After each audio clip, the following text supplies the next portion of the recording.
kan? Ini fahaman kita lah, sebab Tuhan memisahkan tu air satu, di langit itu mengandungi air.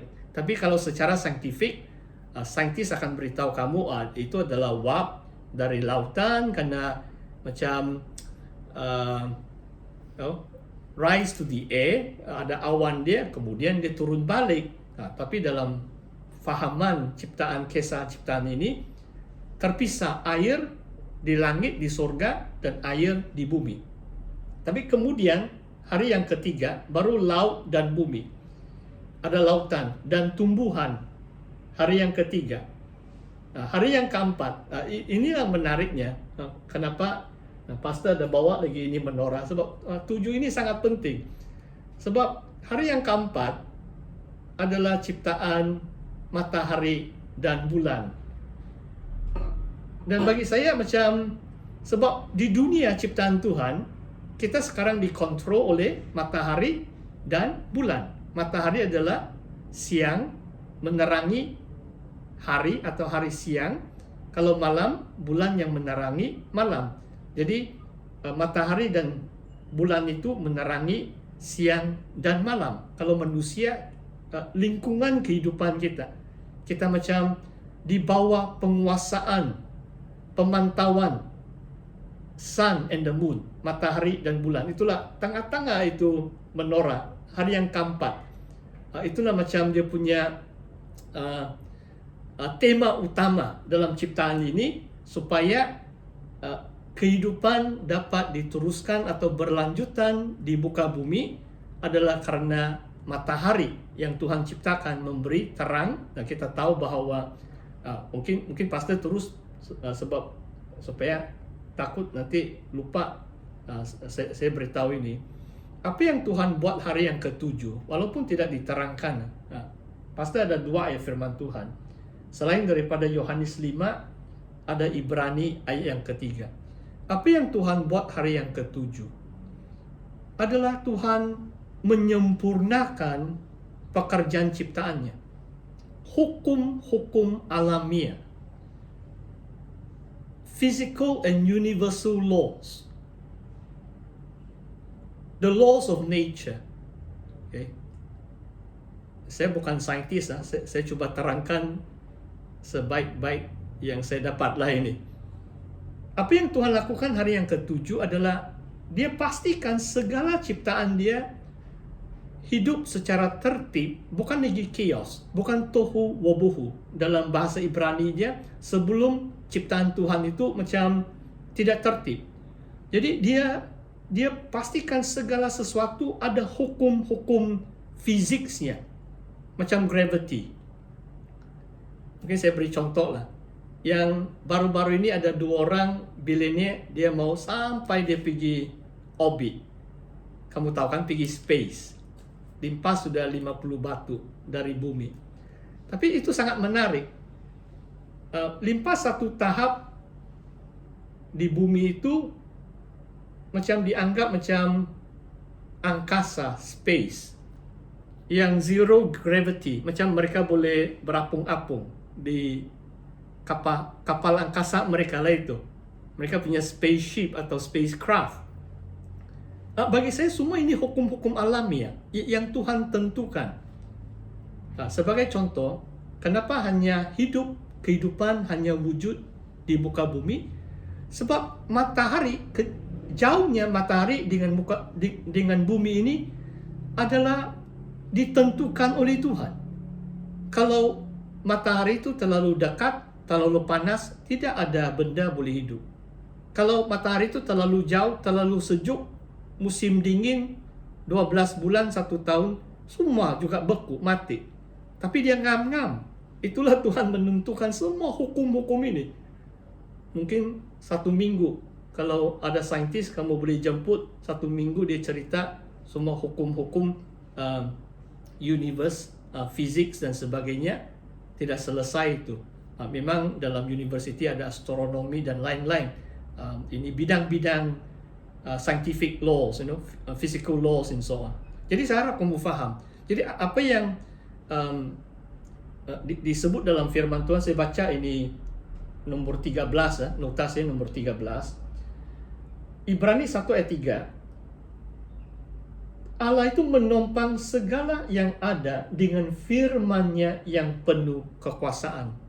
Macam ciptaan Tuhan ini, Tuhan yang menopangnya, supaya tiada yang macam terkeluar daripada hukum-hukumnya. Dan itu penopangnya adalah firman yang penuh kekuasaannya. All these physical laws are just amazing.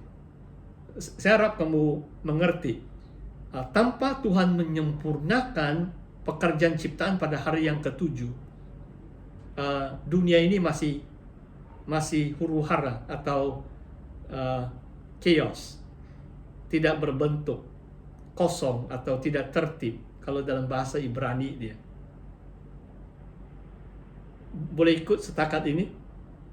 Saya harap pastor sudah menjelaskan kenapa Tuhan masih bekerja pada hari Sabat. Itulah Yesus katakan macam, Bapakku masih bekerja. Kalau Tuhan tidak menopang dunia ini, akan hancur.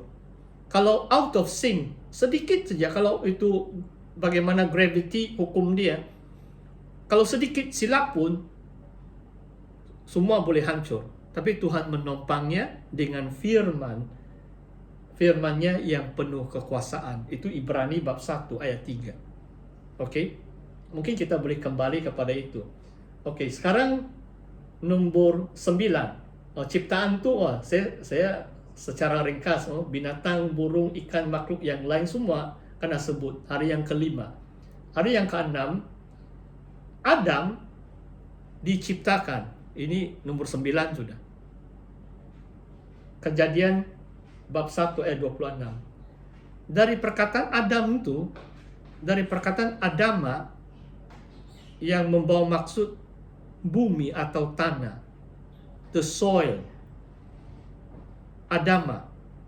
Sebab Adam itu dicipta dari debu kan, dari debu tanah kan. Jadi nama Adam itu pun dari Adama. Dalam bahasa Ibrani dia adalah debu, dust, or the soil, tanah, bumi. Itu Adam dicipta.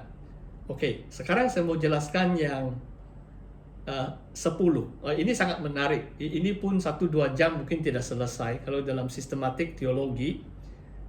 Manusia Adam bukan hanya manusia, sebab nanti lain itu. Kalau manusia itu mungkin termasuk wanita, tapi ciptaan Tuhan secara jelas adalah dia cipta Adam lelaki dahulu.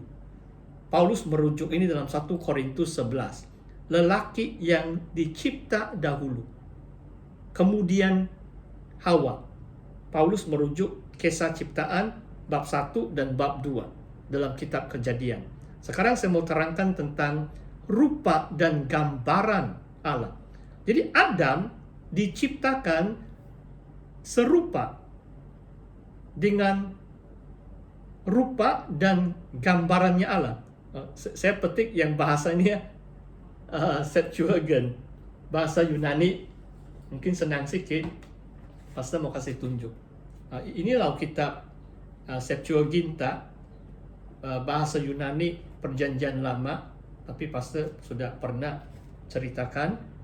Nanti kalau kamu perlu tanya, tapi saya mau terangkan dulu. Apakah maksudnya lelaki? Adam itu dicipta, dalam bahasa Yunani dia icon. In English the word icon kan. Sekarang kita Instagram atau status kita punya apa itu status icon gitu, wallpaper. Ada kita punya icon, kita punya gambar lah itu. Itu dari perkataan Yunani image. Icona di sini ini dalam dative, tapi tidak perlulah itu grammar. Pastor cuma sebut homoousin, likeness. Oke. Sekarang saya mau coba jelaskan apakah maksudnya Adam itu adalah serupa dan juga ikut gambarannya Allah sendiri, Elohim. Okay. Kalau icon maksudnya bentuk badan lelaki ini kita serupa dengan bentuknya Allah. Itulah Allah dalam kitab Kejadian pun pernah turun macam malaikat, macam seorang lelaki. Tuhan pernah turun bergaul dengan Abraham. Bab 18, ada 3 pribadi. 2 itu malaikat, 1 itu Tuhan itu. Ada 3 orang datang, Abraham sediakan mereka makanan. Itu Kejadian bab 18. Jadi itu diantara, termasuk mungkin Raja Melkisedek. Melkisedek pun disebut macam Kristus. Macam pre-incarnate Christ. Raja Melkisedek satu pernyataan Kristus sebelum Yesus lahir ke dalam dunia. Dia sudah datang sebagai Raja Melkisedek. Saudara tahu Melkisedek, Abraham memberi persepuluhan kepada Raja Salam itu. Ini semua saya harap kamu dapat ikut. Nanti saya beri kamu masa tanya. Oke. Saya terangkan dulu itu ikon. Jadi, itulah Tuhan Yesus datang sebagai manusia, lelaki. Kita manusia lelaki dicipta ikut ikona, rupa Allah. Oke? Manusia ini serupa dengan Allah, tetapi bukan sebaliknya. Ini kita perlu, teologi kita mesti benar. Sebab kadang-kadang kita pikir Tuhan ini macam manusia. Salah itu. Manusia ini seperti Tuhan lah. Tapi jangan kamu kasih terbalikkan itu. Sebab Allah itu roh. Cuma dia ada ikon juga. Dia juga ada bentuk. Dan dia cipta manusia serupa dengan dia. Itulah manusia ini sangat mulia. Yakobus mengajar dalam perjanjian baru, jangan menghina, jangan mengutuk siapa-siapapun manusia. Sebab dia dicipta serupa dengan Allah. Ada rupa gambaran Allah di dalam setiap manusia. Itulah kita mesti mengasihi dan menghormati manusia. Sebab the image of God is in the person. Jadi saya harap kamu memahami. Jadi ada itu rupa. Sekarang saya mau jelaskan tentang likeness. Apakah maksudnya likeness? Mungkin saya beri ini contoh saja supaya jangan kamu ambil ini sebagai macam dogma, supaya kamu lebih senang mengerti perbezaan ikona dengan homoiousin, likeness. Macam hard and software. Hardware and software. Icon itu macam hardware, ada bentuknya, ada physicality-nya. Macam manusia kan, kita boleh jamak, tapi Allah itu roh. Itulah, jangan kita samakan Allah itu dengan manusia. Manusia itu serupa dengan Allah, tapi bukan sebaliknya. So Allah itu roh. Namun demikian Allah tetap ada icon, ada bentuknya. Kita serupa bentuk, image of God. Yang kedua itu hardware. Kalau software, likeness adalah kita ada emosi, kita dapat berbicara, kita dapat berfikir. Semua ini adalah the likeness of God. Tuhan memberi manusia bukan hanya bentuk saja, tetapi di dalam dirinya yang berbicara. Wayomer Elohim, Tuhan berfirman, berbicara, terciptalah terang dan sebagainya. Tapi manusia sekarang pun kan, macam Elon Musk dan lain-lain, cipta macam-macam manusia. iPhone, Steve Jobs. Manusia diberi satu kemahiran untuk mencipta, sebab mereka memiliki the likeness of God.